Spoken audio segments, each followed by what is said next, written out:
যেই মুমিনদেরকে তিনি জাহান্নামের আগুন থেকে উদ্ধার করবেন, সেই মুমিনদেরকে তিনি দুনিয়ার যে কোনো সংকট থেকে তিনি সেভ করবেন, হেফাজত করবেন। এটা আল্লাহর অঙ্গীকার। আমরা এখন থেকে তওবা করে তোমার হুকুম বিধান মানব। আমাদের জাতীয়, রাষ্ট্রীয় আইন কানুন, আদালত, অর্থনীতি, দণ্ডবিধি, সমাজনীতি, সর্বত্র তুমি যেটা বলেছ সেটাই চূড়ান্ত। তুমি যেটা হারাম করেছো সেটাই হারাম, তুমি যেটা হালাল করেছো সেটাই হালাল। আমরা যারা মুসলমান আছি, আমরা যারা আল কোরআনের ধারক বাহক, এই পবিত্র কোরআন আল্লাহর পক্ষ থেকে নাজেল হওয়া মহাগ্রন্থ আল কোরআন, এতে কোনো সন্দেহ নাই, এটা মুত্তাকিদের জন্য হেদায়া। আমরা যারা এটার উপর বিশ্বাস করি, আমাদেরকে এখন এই কথাটার মধ্যে আসতে হবে, আর না যথেষ্ট হয়েছে। আমরা মানুষের তৈরি অর্থনীতি প্র্যাকটিস করেছি, সুদভিত্তিক অর্থনীতি। আমরা মানুষের তৈরি করা বিচার ব্যবস্থা প্র্যাকটিস করেছি। আমরা মানুষের তৈরি রাজনৈতিক এই যে ধাপ্পাবাজের হানাহানি রাজনীতি আমরা প্র্যাকটিস করেছি। আমরা মানুষের তৈরি সমাজনীতি, শিক্ষানীতি প্র্যাকটিস করেছি। আর নয়, আল্লাহর দেওয়া জীবন ব্যবস্থা আমরা এখন থেকে অনুসরণ করব। তো এই জন্য আজকে এই অশান্তির হাত থেকে বাঁচতে হলে আমার কথা, আমাদের প্রস্তাবনা, পবিত্র জুমার দিনে দাঁড়িয়ে আজকে আমি এ কথা বলতে চাই যে সবাইকে আবারও গোড়ায় প্রত্যাবর্তন করতে হবে। সেই গোড়াটা হচ্ছে ঈমান, তাওহীদ, লা ইলাহা ইল্লাল্লাহ মুহাম্মাদুর রাসূলুল্লাহ।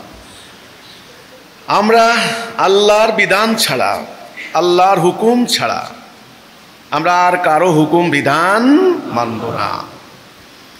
আমাদের সমাজ পরিচালিত হবে আল্লাহর বিধান দ্বারা, আমাদের রাষ্ট্র পরিচালিত হবে আল্লাহর বিধান দ্বারা, আমাদের দুনিয়া পরিচালিত হবে আল্লাহর বিধান দ্বারা।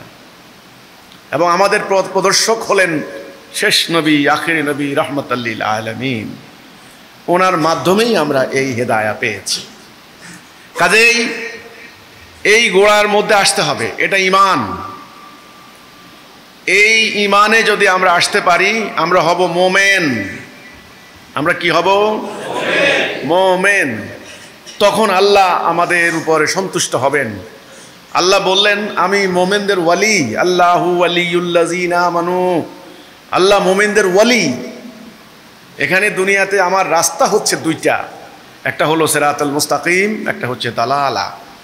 একটা হচ্ছে হেদায়া, একটা হচ্ছে দালালা। একটা হচ্ছে আল্লাহর পথ, একটা ইবলিসের পথ।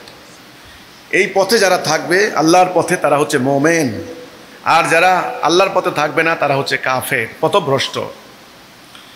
যদি আমরা ঈমান আনি, ঈমানের রশিতে নিজেদেরকে আবদ্ধ করি, আল্লাহর সঙ্গে এই চুক্তি করি, এই অঙ্গীকার করি, হে আল্লাহ, আমরা অঙ্গীকার করেছি, আমরা তওবা করেছি। আগে তওবা করতে হবে যে তওবা করেছি, যেটা বাবা আদম তওবা করেছেন, রব্বানা জালামনা আনফুসানা ওয়া ইল্লাম তাগফির লানা ওয়া তারহামনা লানাকুনান্না মিনাল খাসিরিন।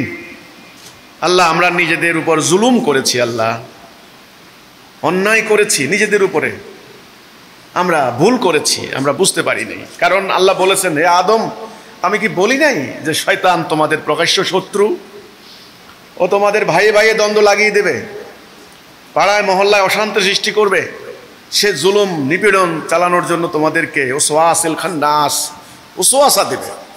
তার বাহিনী আছে, শায়াতিন, মানুষদের মধ্যে, জিনদের মধ্যেও। আপনারা জানেন যে সূরা নাস আপনারা পড়েন, কুল আউযু বিরাব্বিন নাস, মালিকিন নাস, ইলাহিন নাস, মিন শাররিল ওয়াসওয়াসিল খান্নাস, মিনাল জিন্নাতি ওয়ান নাস। এই যে খান্নাস, ওয়াসওয়াসা দিবে, ওয়াসওয়াসা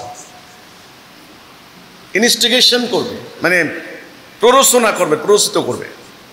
এই হচ্ছে কথা। এখন আল্লাহর সঙ্গে যদি এই অঙ্গীকার আমরা করতে পারি, আগে তওবা, আল্লাহ আমরা ভুল করেছি, আমরা গুনাহ করেছি, আমরা তোমার হুকুম বাদ দিয়ে শয়তানের প্ররোচনায়, লোভ লালসায় আমরা মানুষের তৈরি হুকুম মেনে নিয়েছিলাম, যে কারণে আজ আমাদের রাষ্ট্রীয় জীবনে জাহান্নাম, সামাজিক জীবনে, অর্থনৈতিক জীবনে আজকে নরকুণ্ডে পরিণত হচ্ছে। মানুষ কোথাও নিরাপত্তা বোধ করছে না। মানুষ আজকে চিৎকার করছে মানুষের জীবন ধারণ কঠিন হয়ে যাচ্ছে অর্থনৈতিক জুলুমের কারণে। মানুষ দুবেলা দুমুঠো খাওয়ার নিশ্চয়তা পাচ্ছে না, মানুষ নিশ্চিন্তে ঘরে ঘুমোতে পারছে না, রাস্তায় চলাফেরা করতে পারছে না, কে কখন জীবন হারায়, এমন অশান্তি। আল্লাহ, আমাদের কর্মফল আমরা তোমার হুকুম বাদ দিয়েছিলাম।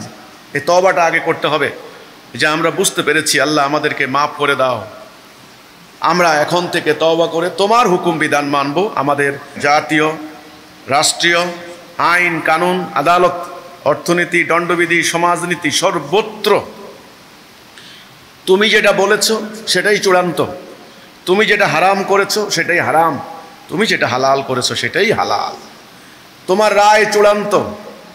আমরা তোমার উপরে মাতব্বরি করব না, বাড়াবাড়ি করব না। তুমি যতটুকু করতে বলেছো ঠিক ততটুকুই আমরা অনুসরণ করব, আনুগত্য করব, তোমার হুকুম মানব তোমার। এই অঙ্গীকার, এই চুক্তি আল্লাহর সাথে করতে হবে এখন। এই চুক্তি, এই অঙ্গীকার। আল্লাহ বললেন তিনি তো রহমানুর রহিম, তিনি তো আজিজুল গাফুর, তিনি আফওয়ান গাফুর, তিনি গাফুরুল ওয়াদুদ।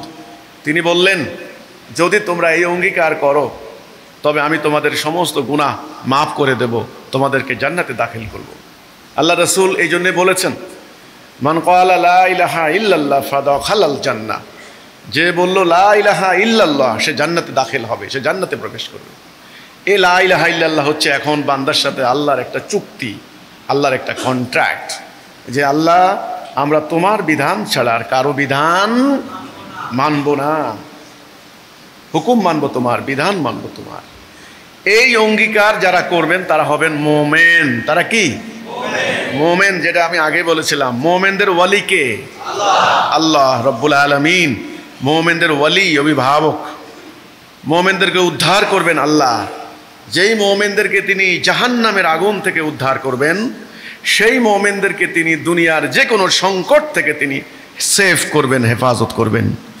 এটা আল্লাহর অঙ্গীকার। আল্লাহ কোরআনে বলেছেন আমার ওয়াদা সত্য, হক। আমার ওয়াদা মিথ্যা নয়, আল্লাহর ওয়াদা সত্য, হক। যেই মোমেনদেরকে তিনি জাহান্নামের আগুন থেকে উদ্ধার করবেন, রক্ষা করবেন, সেভ করবেন, সেই মোমেনদেরকে দুনিয়ার যে কোনো আগুন থেকে তিনি সেভ করবেন।